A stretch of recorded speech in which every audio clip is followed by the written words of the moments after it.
Warren Buffett once told the story of his closest friend from Columbia Business School. The guy was incredibly smart, incredibly hardworking, really strong ethics, great character. They kind of were in a similar spot as they graduated, but the outcome of their lives was dramatically different based on a single decision. The friend of his went to the steel business and he said worked, very hard, earned a modestly good living, while Warren went and started his first private partnership and then what would eventually become Berkshire Hathaway. And he said this final quote, which has always struck me then and stuck with me since: it's not as important how hard you row, but what boat you are in. Got people who are operating, they are working every day, but they're operating in low leverage opportunities, right? So they're doing things that do not give them a lot of return on their time, right? And so it's like I could work, it doesn't matter how many hours I work at McDonald's, it's very, very difficult to become wealthy there, right? It's just near impossible, right? Mm-hmm. Versus you could buy a building for $10 million and then sell it to somebody else for $11 million, just get the contract and make $1 million on the exchange. Super high leverage, right? From a time perspective, which is crazy for somebody who doesn't have money to even contemplate something like that. Being risk averse is what I have noticed from the people who have the most money, is that they actually have way lower risk tolerances than the people who have no money, which is hilarious because it's like the people who have the least amount of money then go buy lottery tickets, which are literally the worst investment you could possibly make. And they consistently invest their money in a terrible investment that has all the downside risk of going to zero. Whereas the richest people in the world find things that could never go to zero and they buy them for zero.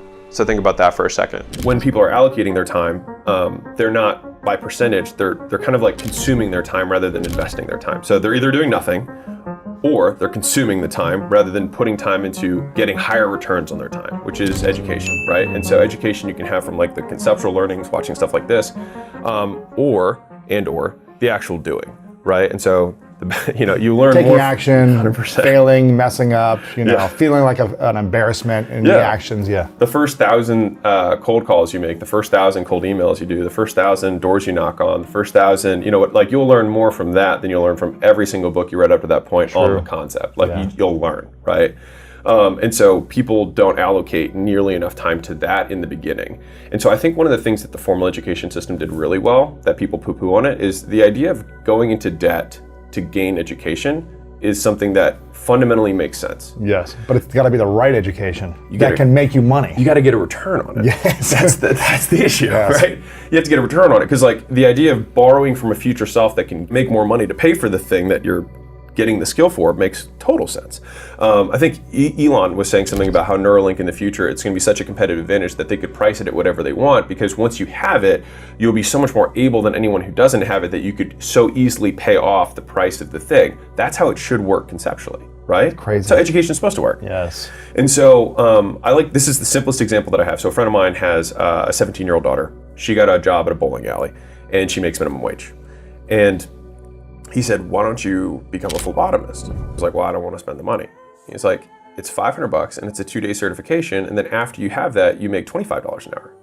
So she didn't have the money. Now she could save it to get the $500, right? Or she could take a loan for the $500 from her dad and pay it back in a week, right? Because she has higher earning capacity. And so it was like she could either save for 8 weeks, right, from her bowling alley to pay the $500, or she could take a loan for the $500, do the 2 days, and then pay it off in a week. So at that 1 week, she now has 7 more weeks of earning capacity. This is a micro example, right?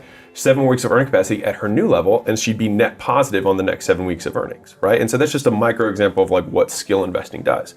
And so because a lot of us talk about you got to get educated, you got to learn stuff, and you learn stuff by doing it. And a lot of times you pay for that education or access to people who can teach you those skills, because a lot of people aren't going to give it to you for free. And that makes sense. It's okay. It took them time to learn the thing, and they compressed that time to give it to you. Mm-hmm. So that's why I'm if there's one thing that's my life's mission, it's education.